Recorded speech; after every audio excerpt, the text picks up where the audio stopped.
Good evening. I'd like to thank you for your attendance today. I'd like to thank Dr. Ayman Sayyad, who has given us quite an extensive explanation of the topics to be discussed in this session in the allocated time. I would like to reconfirm the three main questions so that we can share and have an exchange. Today I'm using my Lebanese dialect. I better use Arabic Fusha or classical Arabic so that we can confirm what are the questions that will be put forward here today. Let me indicate first, there is the role that was played by conventional media and new media throughout this in transitional period in some of the Arab countries that witnessed and continue to witness radical transitions and changes politically and socially, which would, in this case, necessitate that the institutions need to change the way they work to cope with such changes.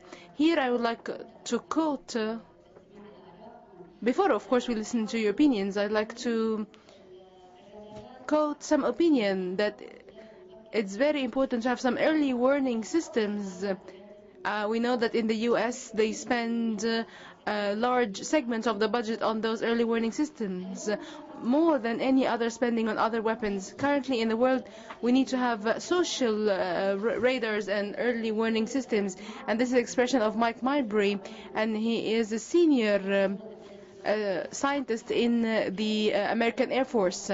I think now that the social media like Twitter, Facebook and YouTube will be an indicator as to how the community moves towards certain trends, because these are young tools, and an example for this is that we have the Arab revolutions, if you would call them intifadas or uprisals. And now, those youth who used the media, the new media, as they could not find anything in conventional media that would satisfy them, so they imposed on us their own language through those unconventional means of media. And they even imposed on us news, because many of our agencies had a shortcoming with regards to reaching where events happened or where the news happened in Yemen, in Libya, in Syria. These young citizen journalists, and bloggers were a main source of our dependence for news. So it's a two-way process. First, I will let the panel start this discussion, and I will introduce them, and they will speak to us of their personal experiences or their ideas about this topic, and then I would take interventions from the attendants. First, I would like to welcome, according to the seating order, Mr. Hassan Hamid, who is the head of the Egyptian Media Production City and the former head of the ERTU in Egypt, Ms. Dima Al-Khatib, the Arab journalist, and she is the head of the Jazeera Venezuela office, and she is attending here as a blogger and a journalist, or in her capacity as a journalist and a blogger. Also Mr.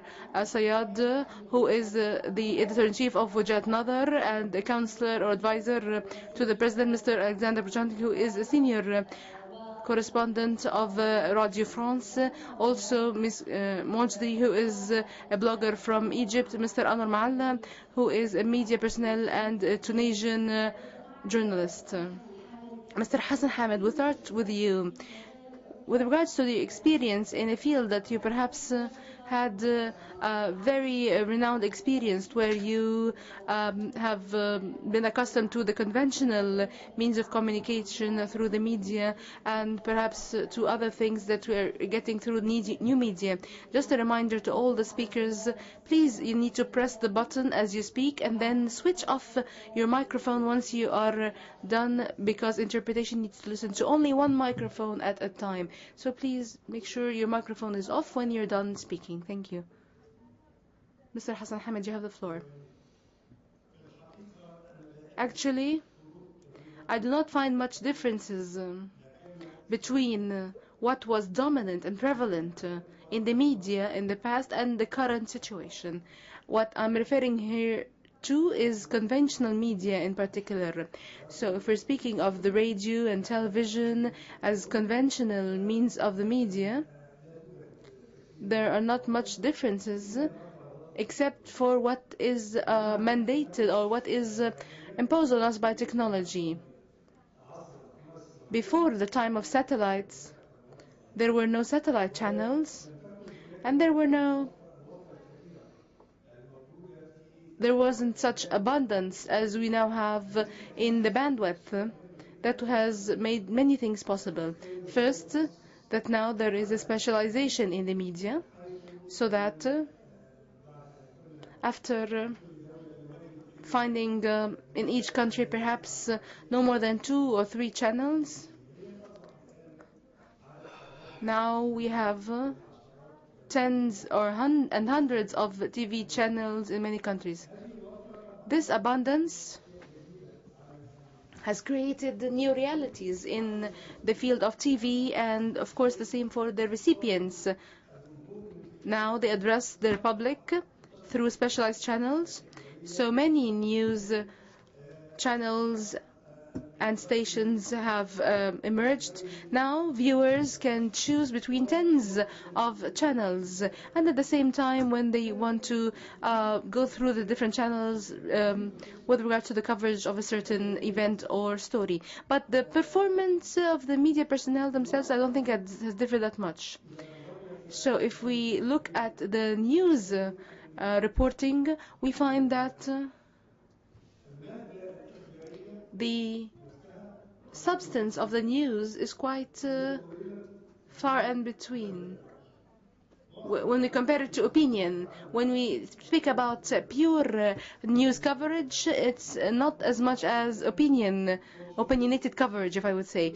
The talk shows, as we're referring to them, they are filled with opinions, and the news compared to it is quite meager. The reason for this is that there is no mechanism, an accredited, streamlined mechanism to provide the journalists with news. Each journalist gets the news now through their own efforts and their own discretion, and they have some sources that they rely on to get information and news. And on the other side, if we look at the West, we find that the manner of the provision of news to the journalists is quite streamlined and quite transparent and with many sources. So there is actually freedom of the flow of information and news, and these are very crucial for journalists and, of course, for the media in general. As for bloggers, our dear journalists who use social media, they have a very important role to play with regards to introduction to the news and the developments in the different areas in the world. So even the conventional media that were supposed to play the main role in providing the world with news, we find they are the ones now who are running after the bloggers and the non-conventional means of the media to attain pieces of information and news.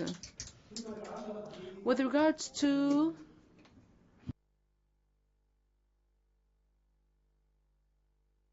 accountability and following up on the different stories and the news, and investigative journalism on the other aspect, we find that such issues have been and will continue to be quite challenging for many journalists. If we look at what happened on TV channel when one of the officials simply hung up, as we say, a call. I think it was Remaged. There was a call. She is my daughter and she is my student. She had an official on the phone and he hung up angrily, very much, the phone literally in her face, as we say in Arabic. So this would not have happened internationally, but locally this is something that has, of course, been denounced by everyone and all the media outlets and all the colleagues in the media did actually denounce it, and it still happens. After Reem Magid's incident, I learned that the same thing happened with Sharifa Amir, the very well-established media professional in Haya, and some people do not recognize those media figures as actually, equal people. I mean, they don't know that they're hanging up in the face of the public that are watching them. So, in this case, if you're an official, you need to know that it is the right of the TV presenter, the news anchor, etc., whoever has the role in the media coverage, in the news coverage, they have the right to get the information and to be respected. And when, in this case, the official knows that this person is a proxy or an agent of the Egyptian people, they would not do something similar. And they would not patronize those journalists and reporters and news anchors, because there's no room for such patronization. Thank you very much, Mr. Hassan. And also we have 3 other rounds of comments among the panelists and also with the audience. Now we have Ms. Dima Al-Khatib from the Arab journalist and also the head of Al Jazeera Venezuela office. From your experience, please, Ms. Dima, perhaps would you give us some thoughts, because you have actually worked the conventional and non-conventional media. So tell us, what is the role that was played by new media in holding accountable or social accountability and political accountability as well in those past 2 years in the Arab world? May peace be upon you, ladies and gentlemen. In fact, many things have changed since the uprising of the Arab Spring.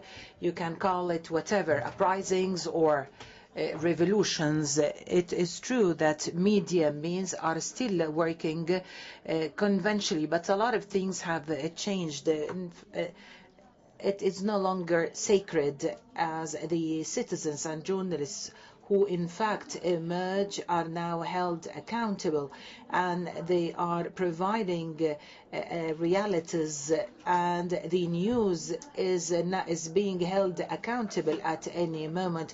We have the news and the counter news, and then we discover later on is that the news basically it was wrong news, and in fact this was not there before the Arab revolutions or the Arab revolution and the Arab Spring.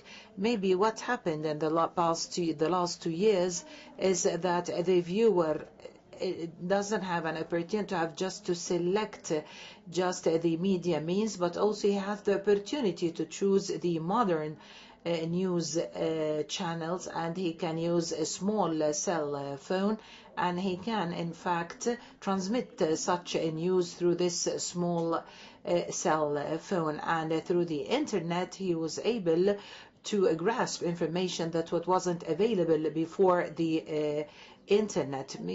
In fact, I would like to mention the experience of the non-conventional or modern media on the internet, and I was able to do on the internet what I was never able to do before, which is the direct communication with the citizen, with the activists, with the revolutionists.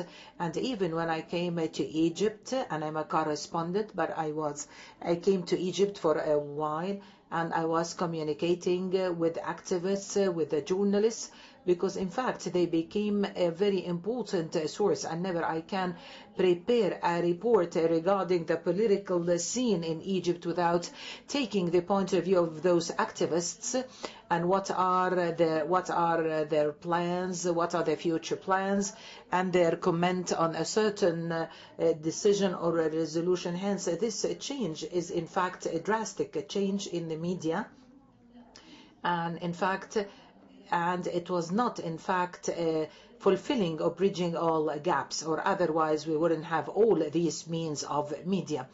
And in fact, a conventional journalists wouldn't be able to achieve such coverage. But whom the media? What is the media serving? Is it serving the citizen and to inform the citizens of all what's happening on the arena, or to raise hot issues in certain times, and for whom and for the interest of whom? In fact, the media are not serving one agenda, but of course he has an interest, and the media is a part of all this scene.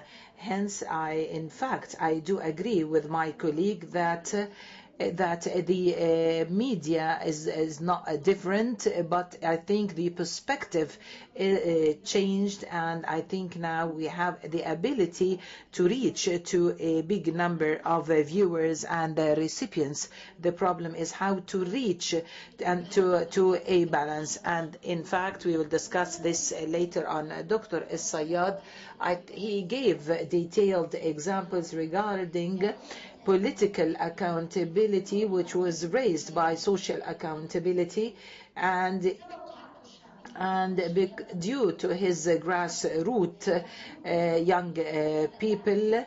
And in fact, I am not commending Dr. Ayman, but it is accepted from all political parties in the society to discuss through his page on Twitter. Maybe this, in fact, made the process a little bit difficult. And today, Egypt is witnessing a political argument and deliberations. And those who were asking him about his status and asking him to take an acceleration step. And in fact, from the events that happened in the last 2 days, and from experience, Dr. Al-Sayyad, how you felt professionally regarding the size of accountability within the last 2 days in particular. In fact, I didn't expect this question.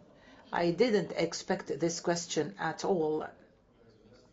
I was preparing myself to answer issues that occupy my thinking, but I would like to greet you if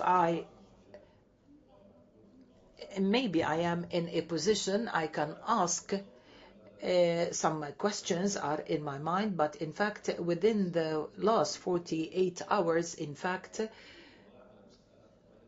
I have been subjected to a number of accountability, and those who asked me to submit my resignation, and maybe out of love or admiration, and maybe out of the will and the desire to strengthen their position. In fact, I don't want to talk personally, but you have referred to a very important issue, has this dimension. Particularly, I belong to the people who held other institutions accountable as being part of this media process. You referred to a new world of media. I think that those who are in the social networks, in fact, I have never been asked, as I have been asked in the last 48 hours, when I appealed to stop blood shed, asking my colleagues not to write any news about the funerals that I have mentioned before, but in fact, many things have in fact hurted me, and I felt a lot of pain, and I hope that these because I imagined that the funeral is of my sons, for example, and in fact, and this accountability should be there regardless. This is not the place where I should clarify that me and my colleagues of the consultative committee, should we leave the ship or should we try to leave an impact? In fact, we have left an impact, and we had a meeting with the political leaders of the judiciary, and I hope this meeting will bear its fruits. maybe we should we should lobby or put more pressure so that we can communicate with the masses and to maybe this pushed the masses to take some stances in order to leave an impact on the ground. Our colleague Chandler Buccianti, he is a French origin. Alexander, I would like to benefit from your experience regarding is the new modern media has the same strength putting pressure in Europe as it is now, and why?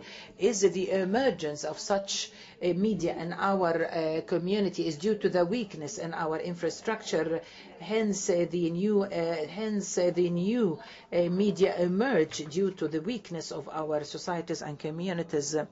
I would make a simple comparison regarding the status situation in the Arab region. He is like a male man, for example, as if his brother, when his brother was died, and when he received the letter announcing him of the death of his brother, he killed this man.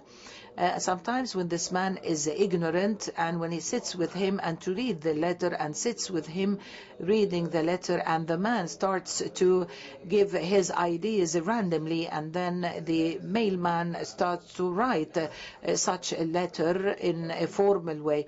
In fact, this is in the European community as well as in the Arab region. In fact, the journalists in Europe, he is as a machine due to the facility of them and due to the facilitation regarding access to information. In fact, gathering information is very easy in Europe. Sometimes we are in need for somebody to tell us something, but we need voice, we need sound, we need a kind of image. In fact, we do not want to say is that such shortcomings is just in the Middle East or in the Mediterranean region, but in fact, or in other words, let's be realistic. What it is called the classic journalism. In fact, we have the bloggers. He is working without being paid, and this is in fact a great difference. We have the full freedom working freely. In comparison with someone is working for a certain association or for a certain institution. Hence we have this commercial aspect between the journalists as doctors and engineers and else. To reach to the truth, we cannot reach truth. It is difficult. This is my point of view. In fact, she is asking him, you mean absolute truth? In fact, as the information increase, as the truth is more achievable.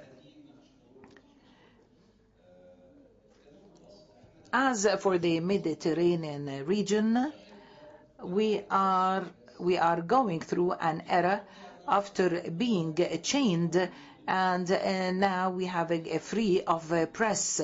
Now journalists are writing whatever they want and whatever they like. But in fact, in Europe, they can do so, or the newspapers or magazine will be held accountable. And of course, this is a tax that should be paid before we reach to development. Things will disappear and things will emerge, and hence we should be patient. But if we try to look left and right, we will try to avoid a lot of disasters. In fact, we have Lilian, who is a blogger. You can see her in a demonstration. You can see her in a funeral. She's an activist and a blogger, and she writes her own tweets. and I think it's better that if she would introduce herself. She's not coming from a conventional background, and in fact she is one of the activists who provided us with a lot of news, and we will be talking about credibility and how this accumulative credibility by cumulative experiences in fact enables us to reach to the truth. How you and your bloggers and your friends and colleagues, how you were able, what the difference that you made? In quick or in brief, I would like to say is that the citizen media has went through periods of transformation. The period where we had the emergence of the citizen media with the appearance or the introduction of forums, fora, and non-traditional and conventional media and blogging, we tried to introduce an alternative speech, alternative vision, which is mentioned by conventional media, particularly that we have a lot of blocks on the media. I remember things that happened in the feast when we had or when we witnessed a collective harassment. The media didn't mention any about it, despite that some journalists in fact took photos of such collective harassment and they published it. In fact, such citizen media, while talking about things and trying to give or submit alternative speech. After the revolution, it is different, and the citizen journalism took the form of air coverage and direct coverage, especially when the technology of direct broadcasting has appeared, and also the mass journalism appeared, and the concept of the citizen journalists are everywhere, and they broadcast live what takes place on the ground that the traditional media may not be able to cover, like what's taking place currently, for instance, in Damanhur. And I recall when the conflagration took place in Tanta factory. It was conflagrated completely, and the media didn't hear about this news, whereas the citizen journalists brought to our knowledge what is happening on the ground. What I see in the previous period in that the citizen journalism is taking the investigative form, not just a live coverage journalism, especially when the people are interested in the daily corruption files, like for instance demolishing the archaeological buildings, for instance, or the old buildings. Also, what is this issue has been under the spotlight of demolishing the old buildings in Alexandria, in Cairo. Also another file about pollution. Many journalists spoke about, from the citizens spoke about the pollution in Damietta, for instance, because of the Mopco factory. All these issues is being brought to the spotlight, and it takes the investigative form by citizen journalists. It's not just mere live broadcasting. They go and speak with the people and try to get to the root of the problem. And when they present these on their blogs or on the social media sites, they receive feedback, and the people start more to take initiatives. As a response to an investigative report about a citizen journalist, maybe they launch an initiative to protect the old buildings. Thank you, Lilian. In Tunisia, the term spark of the revolution is used a lot. Mr. Anwar Maala, the Tunisian journalist, says that in Tunisia, it's one of the most autocratic countries where torture and prevention was suffered by journalists, and we have never witnessed this in any other Arab society in these high levels. And under all these hardships witnessed by the traditional journalists, did the new media play a role, the social media networks, which would lead to this revolution we witnessed? النيو ميديا بصفة عامة، وخلي هذه فرصة بالنسبة لي باش نحيي ديما الخطيب ديما. And I congratulate Dima Al-Khatib, and she was one of the people who paved the way for the Tunisian revolution, and they held a celebration for the bloggers. The bloggers in Tunisia have celebrated her because they understand and know the role she played, and she has made many things amidst the blockage in Tunisia. And the more the blockage was, the more is the explosion powerful. Not only the people's explosion in the 14th of January, but also the explosion now in the new media and the media in general. And currently, we discovered the freedom, and we introduced the new concept of freedom. And the media now is trying to understand the role amidst this new media. And over time, I've spent more than 30 years in the journalism, and I was the first journalist to write in the 1981 elections. And we went to communicate, and we have to practice integrity, and it was very difficult to practice journalism in Tunisia, because it was hard not to accept what they offered. It was hard to live. And now, thank God, the situation has enhanced, and I'm optimistic for Tunisia. And what's happening in Egypt currently makes us concerned, and I call my colleagues in the civil society organization, please do not be pessimistic. Pessimistic is endemic and is very critical. We have to be optimistic and find reasons for optimism. We should be optimistic because we are here and we can face any challenges. We are rediscovering our roles. We are rediscovering our professionalism. We are rediscovering the ethics of our profession. We hope that the censorship and the blackout which used to take place in the past is removed now. But in general, these are hard times, but thank God we can solve the problems. Thank you, Mr. Anwar Maala, and as far as I know, we are honored by receiving representatives from more than 17 countries, and it's important to exchange experience, especially in the countries where they witnessed and still witnessing oppression. And once more, a question to the dear audience: to what extent the new media played a role in delivering information and maybe imposing a new form of facts compared to the traditional media? This is a question for the media representatives who need to intervene. Or if you have any questions for the panelists, we need a mic here, please. First of all, I thank you.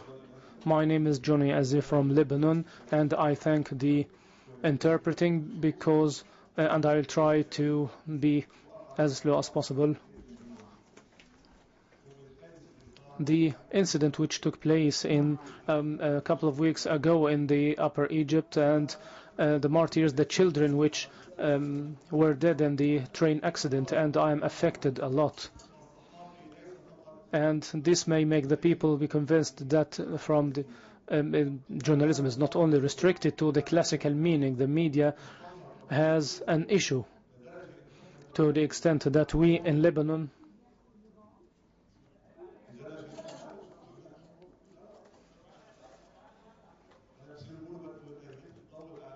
No, I don't want to take the spotlight. I prefer to speak from here. What I would like to say is that I was greatly touched when I saw the extent of affection and sympathy, not only in Egypt but all over the world, of journalists and media persons. And 1 month ago I also viewed an incident in Egypt where there is a problem with the judges, and I am a judge, and I felt that really we have judges in the Arab world who systematically and independently do something without speaking about details. I have a question. I'm convinced as an Arab citizen, regardless of my capacities and competences, as an Arab citizen we have to own our issue all over our work on a daily basis in all fields. And for the panelists and for Mr. Sayyad specifically, and I congratulate the Presidential Office for having someone as transparent and professional as you. I'm asking you, is there a contradiction between professionalism and the journalist having or defending a cause? Yes, this is indeed a problematic question. Preserving professionalism and at the same time the margin which enables us to represent or express our interests. Okay, we will receive answers from the audience about Johnny's question.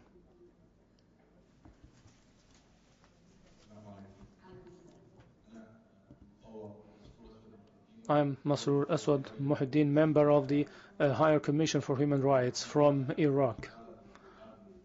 I hope that the moderators of this workshop to remember the martyrs of the Arab Spring and to stand 1 minute in mourning of these martyrs who we lost during the past period. My question is, in the investigative journalism, the news and the issues raised every day, unfortunately, after the effect of the news vanishes or the meeting with the officials vanish, the follow-up of the investigation of these issues and the news raised in the investigations ends. It cuts completely after 1 week or a month. We hope from the new media and the social networks continue to follow up on achieving and implementing these issues. Okay, the follow-up of these issues raised, and this is very important. Many a time the news from related to a specific issue is suddenly stopping.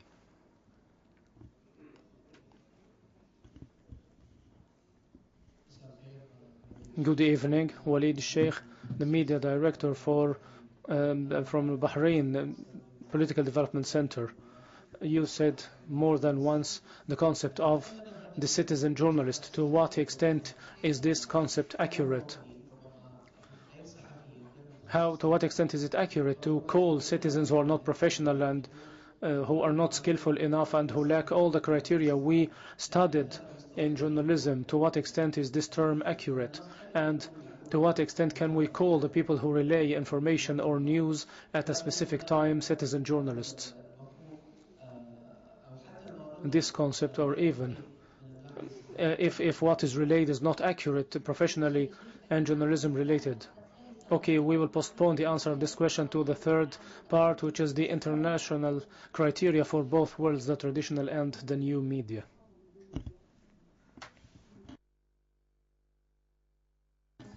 Good evening. I am Amina Khairi, journalist from the international Al-Hayat. I would like to say that one of the most privileges of the social media, and especially Facebook and Twitter, is that it made an Arab approach and an Arab convergence, and the social media reflected and played an important role in the zeal and enthusiasm of the Arab world across the borders, and I think the same can go for the remaining countries of the Arab Spring. If we are to agree on the term Arab Spring, all the countries which are about to witness an Arab Spring. Miss Lilian is a blogger and she is a social media activist, and our colleague Dima, unfortunately social media is accused by some because of some problems which took place in the transitional period and after the Egyptian revolution. Specifically, they consider the social media the main reason of the current situation. So can we consider the social media accused, and is there accountability and responsibility? The US ambassador to Emirates was asked this question, and they told him that Twitter increases and raises the tension in our societies, and maybe Dima has heard this saying. He said that the tension is there and the problems is there. What Twitter or Facebook did is that they disclosed the tension and brought it to sunlight for greater number of people. So they do not create the tension, they disclose it. Okay, we have intervention from here.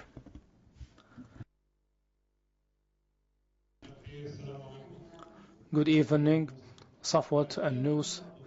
I have 2 points. The first is the dilemma of the relation between power and journalism. Power needs to implement journalism to their favor, whereas professionalism calls upon journalism to be as impartial and indifferent as possible for the sake of the people. In this context and in the dilemma of this relationship, how can we assess the role of the media if it transferred from an analyzing and reporting media to instigating media, meaning that the media takes a position and starts to instigate towards and push towards this situation?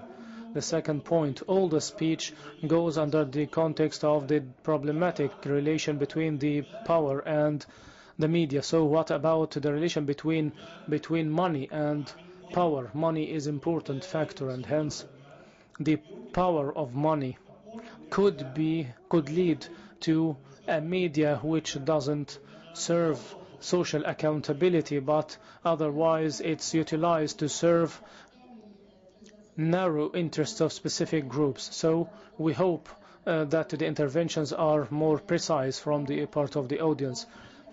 If there are roles you see that are still prospective, the new media can still present and provide to the traditional media, and what are the impediments? And this time I will start with Lilian Wagdy, because her work is more on the ground. You and Dima are in direct contact with the street. What can be introduced by the new media that you can't achieve now, or at least you're working to achieve? And what are the impediments?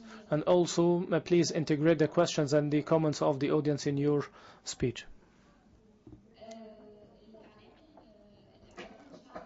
The public media or the citizen journalism, despite that it is widespread to an extent, still it lacks the dissemination of traditional media, because its own or exclusive altar is the internet. There were bids to exclude the public media from the internet circle, like Askar Kalihun movement, which made projection campaigns in the streets and they present videos for infringements.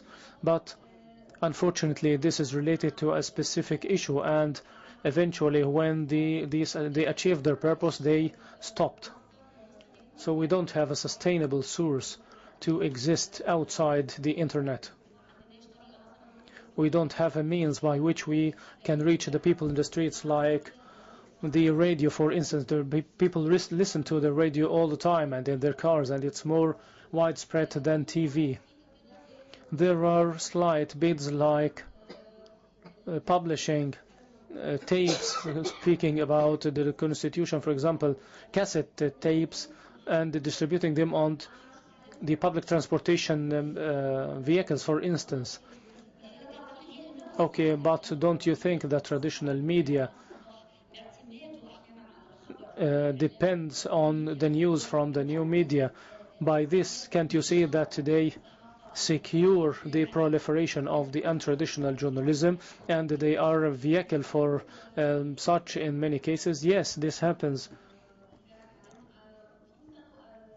I may give an example, a striking example. During the events of the cabinet, there was a day where clashes took place and there were no media means to cover in the streets, and the streets were all dark, and there was only one person live streaming. He was a citizen journalist. He was live streaming from the street. There were many a channel took this live streaming from him and placed it as live feed. This is a model of this sort of cooperation, but I don't know to what extent it is common. I know that there are bids to increase the cooperation between new and traditional media. And as I told you, I see that the main aspect we are lacking is to go beyond the boundaries of internet. Okay, Dima, I would like to recall the question from our colleague from Bahrain, and especially that you worked in both worlds.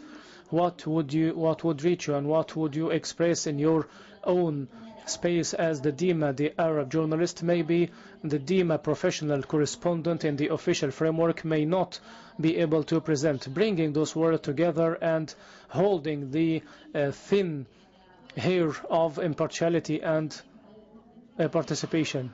I didn't assume being impartial. I am an Arab citizen who have interests, and these are the interests of the Arab citizen, and I can't be impartial. The difference, I think, is in the practice of journalism. Our colleague from Bahrain spoke about citizen journalists. Many like him reject the nomination of the citizen journalist because he is not a journalist. He didn't study journalism, and he is not paid against his journalistic activity, and he is not working as per the criteria of journalism, but he is also free from the restrictions of the journalism, and he is free from the propagandic machine that tightens and shackles us all, because many media outlets are affiliated to specific institutions and they work in this respect, and any personnel who do not like this, they are expelled. So the journalist citizens is not as we say, a journalist as per the professional sense of the word, but they are journalists in the sense that they practice this profession. Yes, there are fabrication and fabricated news from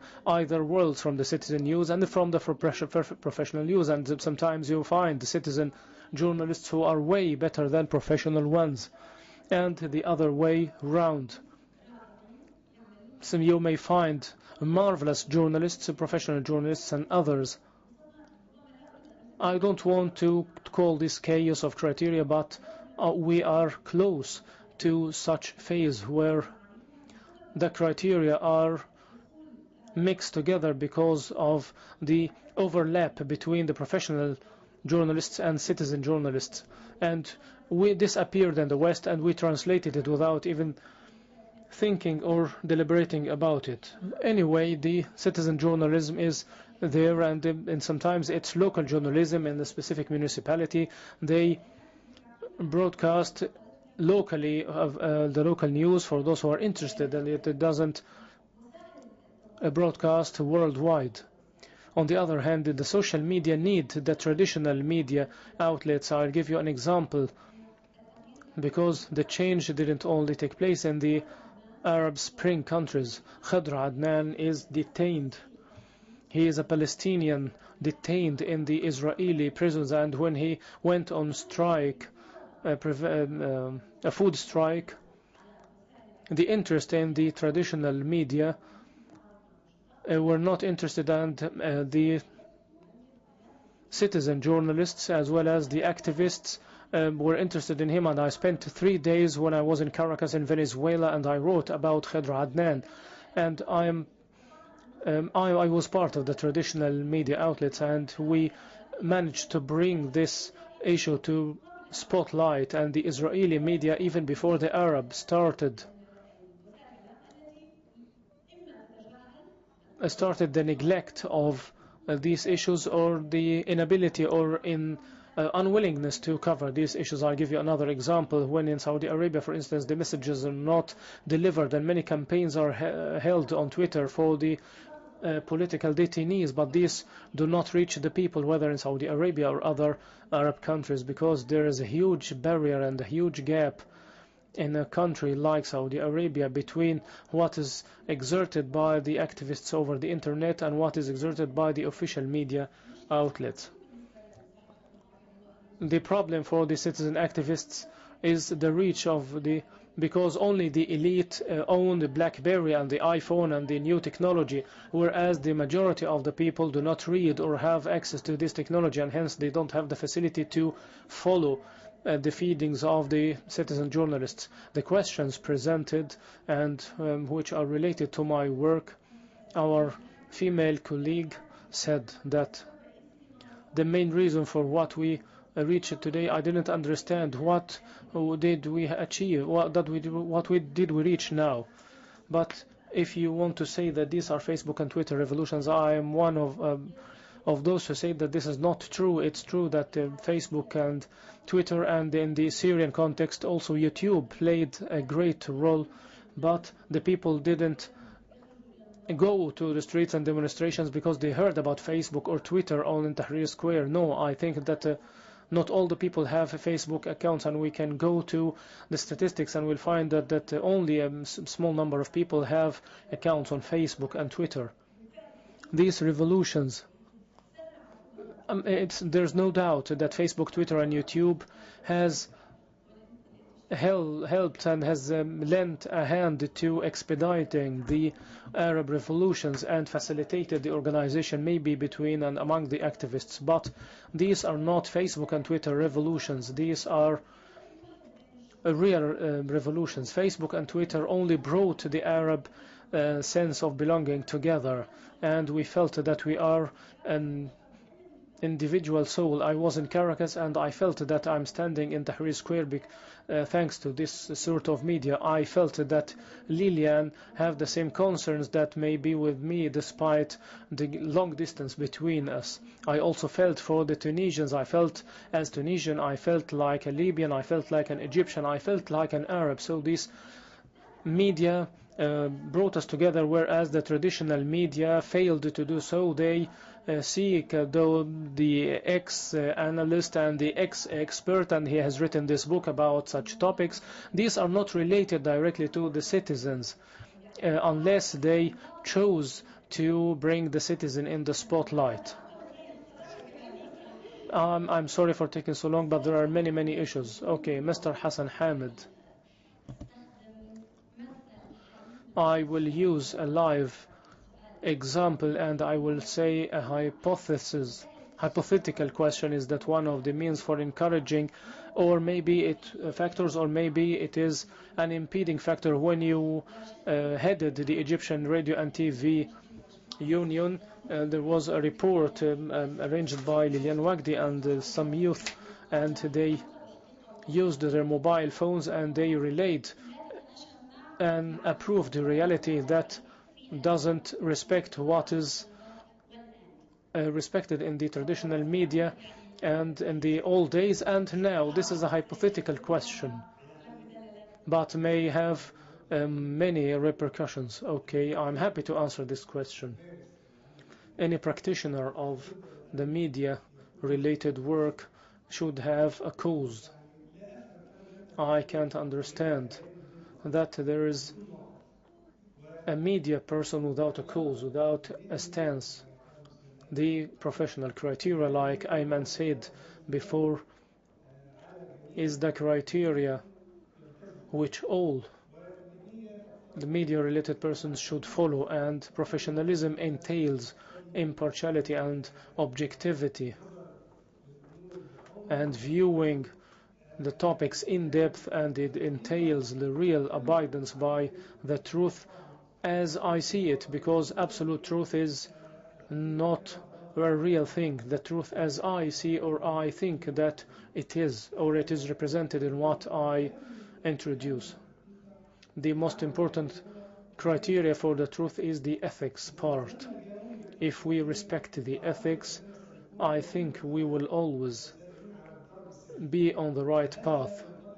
This also goes for the traditional as well as the modern media alike, because without respecting the ethics principles and respecting the media codes of ethics, I think that the media will lack a very important element and backbone. As for the new media and the integration between which and the traditional media, I think that this topic is hurling steadfastly towards the future, and the conversion is now becoming a truth. Mobile phones have become a tool for facilitating a lot the integration between modern and traditional media. Thank you, Mr. Hassan Hamid. And the question presented by Mr. Safat about the relation between money, capital, and media. This dilemma, Dr. Ayman Al-Sayyad, to what extent is the traditional media still, and now I borrow the word of Alexander, is that the others are working for free and they pay the internet connection fees from their pockets, whereas the traditional media in many aspects is still governed by the funders and financiers. This dilemma, to what extent limits the freedom of traditional media in your opinion, and what are the means to get rid from this and the midst all these changes we are witnessing today?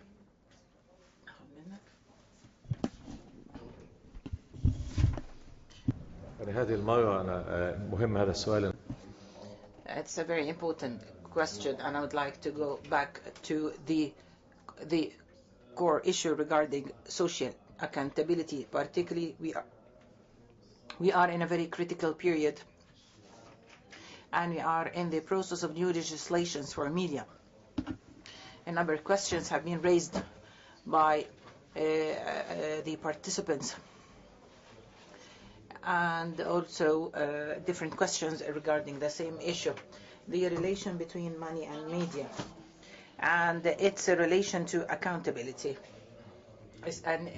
and its relation to the current phase, particularly while we are in the process of forming and formulating new legislations. I will be thinking outside the box. This means that we should eliminate all the definitions. Maybe if I was talking in 2 decades before, maybe I would have been concerned regarding the control of money on media. If we try to ask this question now, first of all, to what extent practically can we issue legislations prohibiting the control of money over the media? And this is a very important issue. Law 67 for 1976 regarding the regulation and regulating journalism. The law stipulates that any individual, whoever he is, has the right that he and his family can own more than 10% of the press. But in fact, when you asked any citizen or any journalist who owns this journal or this magazine, he will say a certain person. And despite that the law stipulates that the ownership of the magazine, it is in fact a shareholding company, but in fact, a reality on ground, there is only one owner of the magazine. Hence, it was a practical way to prohibit the control of money over media. We have other intervention. We have the true funding of the media is not by buying shares, but if it's from within the media institution. We are talking about accountability, which is one of the modern problems in the government and the Egyptian journalism. When we have a problem facing one of the journalists, in fact, some formal entities, in fact, stopped to put advertising in the newspaper, so that in fact to limit the magazine to go on. And in fact, this is a very difficult issue practically. So what is the solution? I think that if we try to look or to think outside the box, Lilian, which was talking about the press, she called it mass press, and also this is an argumentative concept or a terminology. Whether the journalist is a citizen or not, the most important issue is that he disseminates the news and he writes down news. And I think is that the presence of Lilian will solve the problem. If we can describe practically what the media, which is not related to money, did, we will find out. That we will not have any sort of problems. YouTube, for example, all know that some, in fact, things were put on the YouTube and it was watched by a big number of people. We all know that conventional media did not, in fact, create the impact that was created by when we put the Khalid Said picture on the Facebook and on Twitter. And when Lilian talked about these means and methods of media, and people were communicating on cafes, and when old times when you used to have a person who was in fact saying the news in the streets, and hence through such media and through the Facebook we were able to reach the people and to communicate to the people. And what is the solution? In fact, the solution lies in one word, which is the availability or accessibility. When we have Dr. Maged Osman, who was the Minister of Communication in the previous government, and he knows that there have been a number of trials and attempts, and still have these attempts in order to constrain the internet. Of course, by constraining the internet, this is what we will call the control of money over the press or over the media. As long as we have an accessibility of the media and is available and an access for the citizens, in fact, we will have positive things. Now we come to the last part of this session, is how to find professional criteria for the mass press, and how can we amend or modify the norms in the media in the Arab region in order to upgrade to the level of credibility. Now Mr. Ayman Al-Maala, regarding the criteria of professionalism, whether a journalist or an anchor, and related to the social accountability in this changing environment. In fact, when we have a big number of people using social nets, we will have such, and we will generalize and we will provide the more opportunities for people to be connected to the internet, and in a group of people by the end of December 2010 and at the beginning of 2011 we met together, and we looked to the Facebook, and we looked at the Facebook and we found that everything is put on the Facebook, and also in Tunisia we used to have a big blockage on these social networks, but in fact we found out that there were many bloggers in fact who were able to disseminate information on these social networks, and who were able to disseminate some concepts related to the revolutions and the Arab Spring, and they had a very influence and positive impact on the people, and they delivered a very positive messages,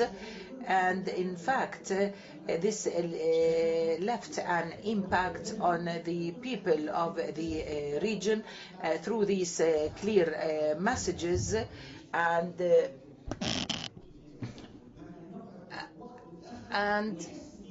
I felt that my duty I felt the duty that these bloggers used to wake up till 5 a.m. and this in fact encouraged me, is that it comes my role and this person should sleep so that my role will come and I will continue his work on the Facebook, and as have we seen that conventional media failed to bridge the gap between people. We in Tunisia, we are in fact using media regarding politics and social problems and dilemmas.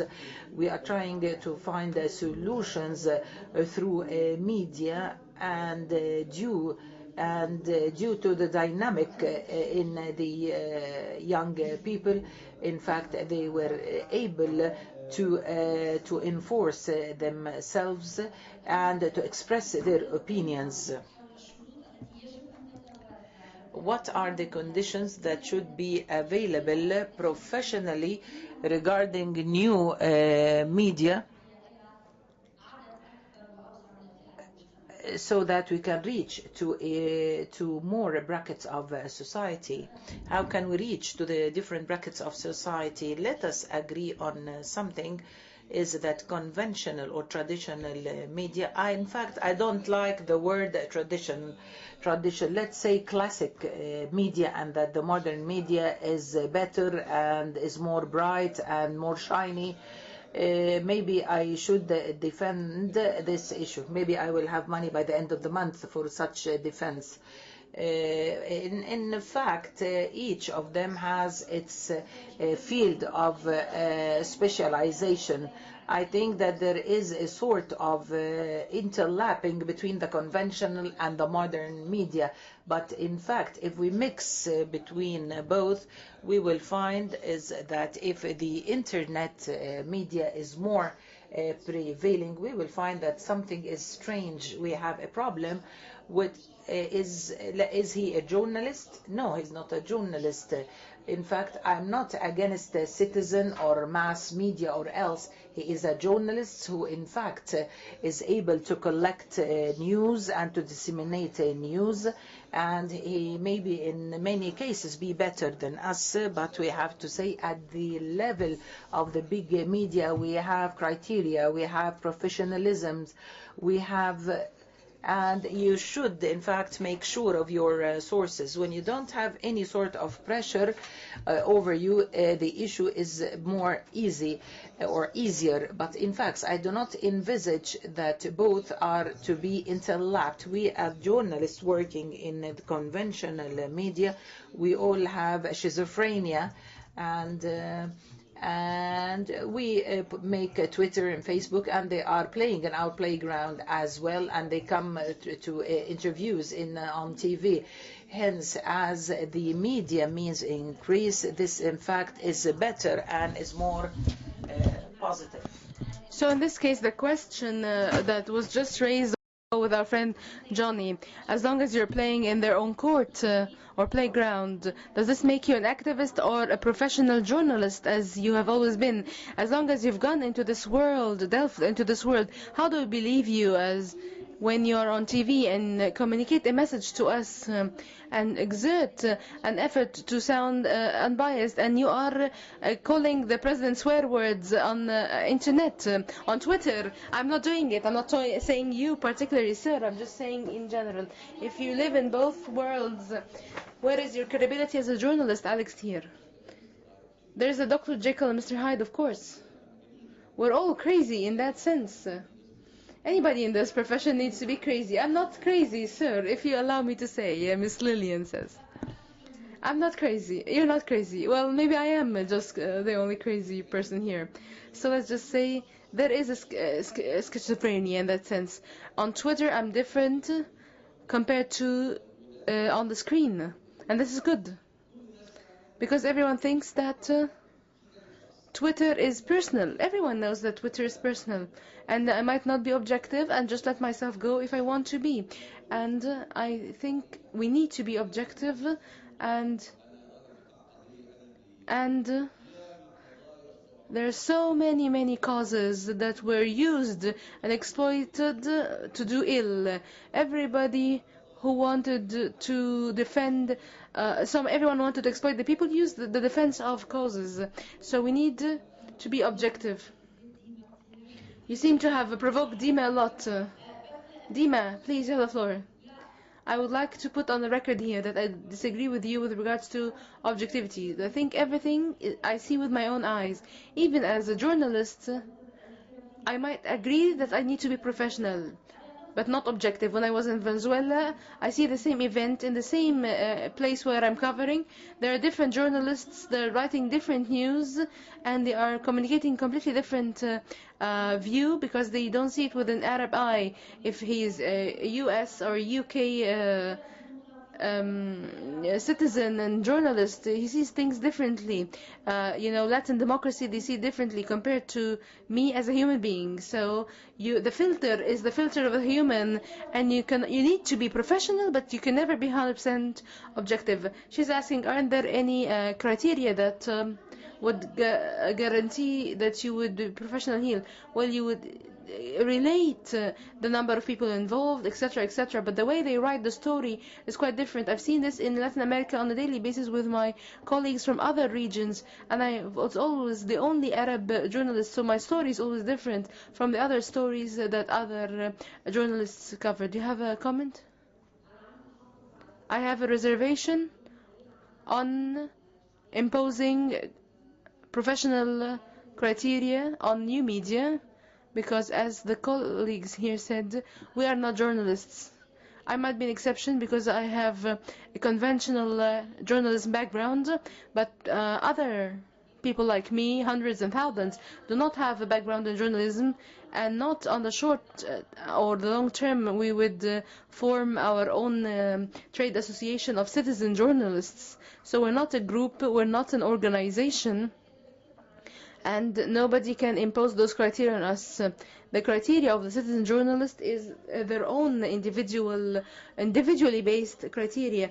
And when I give trainings on those citizen journalist issues, I tell them that you're not supposed to be unbiased, but you need to be honest. You need to be honest, and you need to keep away from exaggerations as much as possible, and you need to for your own credibility, you need, this is what you need to have followers on Twitter, friends on Facebook, etc., then your credibility is something that we do not need to stress, stress enough. As for objectivity, no, we don't have to commit to those. Thank you very much. Lilian, please, sir, if you... My name is Magdi Hilmi. I work as a journalist. I worked like Ms. Dima in conventional journalism in the 80s and electronic journalism in starting the year 2000, and I continue so. I'm also a member on the board of trustees of the Arab Media Network, and I represent my colleagues in the network. You posed some 3 important issues. The first one, our colleague tackled it. She asked the question, has the media covered all the gaps in the society? In a society like the Egyptian society, where you have 45% of the population illiterates, and the poverty percentage is more than 60%, the percentage of people who do not have TV sets or radio sets or even internet, or do not even have electricity, is 20% of the Egyptian society. Another issue that you have raised is the citizen journalist. Citizen journalist is a quite natural development of how things were.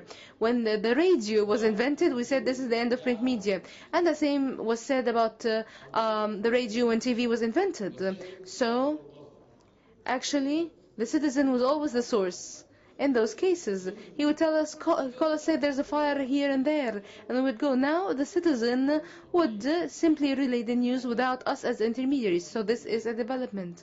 So criteria is very important, and the point whether the journalists need to be unbiased or impartial, they would never be so, but they need to be as objective as possible in information or with regards to information. And when the information is provided, it will be the same as our French from France said, that they would only look at opinions when they sit at their desk, relaxed by the end of the day. But at the beginning, they need to communicate all the information they get on a daily basis. Last thing, The point on professional standards, if you allow me. Journalists are instigators? Yes, they are. Yes, of course they do. But without any prejudice to Article 20 of the UN Declaration of Human Rights. They don't instigate sedition, killing, and violence, or promote for violence. For 60 years, we've been instigators with regards to the Palestinian cause, which is the most justifiable cause in the world. Thank you very much. I'd like to give room for all our colleagues. We want always to talk about social accountability in our remarks. Let's address this question, please, in your remarks and questions. Thank you very much.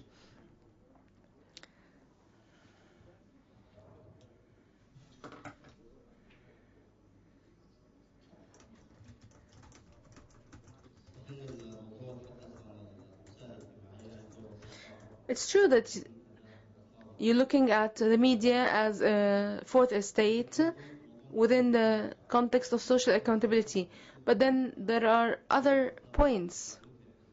There's the monitoring issue. True, the journalists truly need to be their own monitors, but in many parts of the third world, this is not adequate. There are countries that suffer from financial problems, and there are journalists who unravel or uncover military secrets. They speak about sex violence, and they do not respect the privacy of families. So in many cases, this discussion is raised. Do we accept such monitoring? I think the basis should be the judiciary and your own conscience.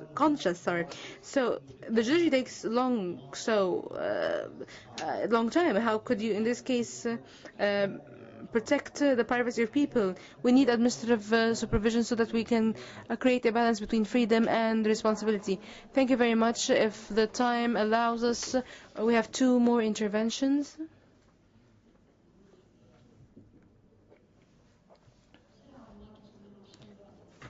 Thank you very much. Just for the sake of time, can we just... Anwar Samra from the UNDP. I would like to focus on the point of criteria. I think conventional media, as it's called, we should not call it so. We should say the Arab world media pre-Twitter and pre-Facebook.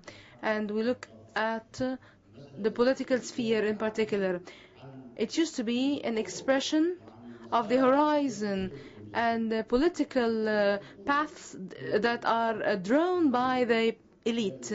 So it's a movement away from being elitism or elitist to being community-based. And I think this is the basis.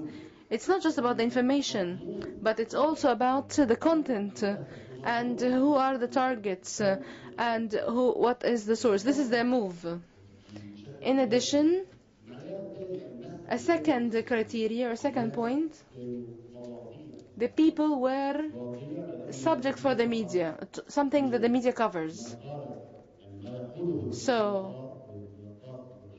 it's about all the statements of the cronies and the royals and whoever are in power. But now the media comes to play a role in this general public circle. So the main shift is that the citizens now can be not the subject of the media, but the main actor. Not an object in this case, but they would be actors. So in this case, the conventional media in the Arab world, look at the Egyptian journalism and the different newspapers, how they took the bloggers and the activists, how they employed them in more than one newspaper. So this is the main point here. Not just professionalism or objectivity, as if it is just talking about the elites, and objectivity means talking about citizens. I think you have replied to Alexander's intervention with your comments. المايك. شكرا. أنا اسمي ماجد عثمان وأنا مدير مركز. My name is Megid Osman. I'm the director of Basira Center for Public Opinion. I always am concerned when we speak about criteria for new media, because when we speak about criteria and standards, I it raises a flag. There are so many entities that want to regulate this with regards to using pretexts like ethics, and when we do this, this means new media would simply go extinct. So I'd like to warn against developing criteria for new media, because they might be abused in a way that would be a restriction on the freedom of expression and opinion. Thank you very much.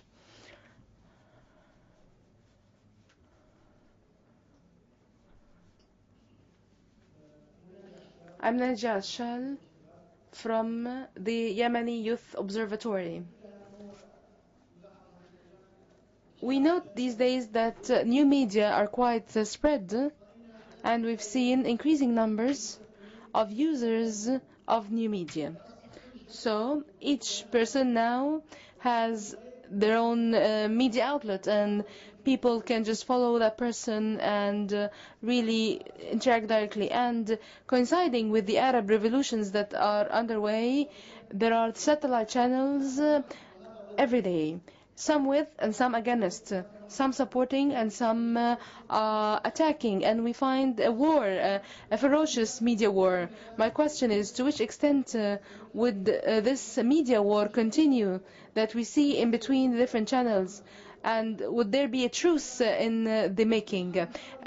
Also, as for professionalism, we're currently trying to have a truce with regards to what's happening in reality in Syria. Why don't we announce a media truce? You're suggesting we stop reporting or stop covering this? No, I'm saying the media needs to be unified and to serve the best interests of the region, especially state-owned media. Last intervention from the dear female colleague here, because there hasn't been much gender equality in this discussion. Comment? I think the media chooses to cover issues they wanted to cover only. For example, the recent war between Israel and Palestine, there was demonstration all over the world. BBC, Al Jazeera, CNN did not cover. So in that case, we can say that the media is not objective. Thank you. Thank you. كانت comment عن تغطية الجزيرة والبي بي سي. I would like to thank everyone for coming today.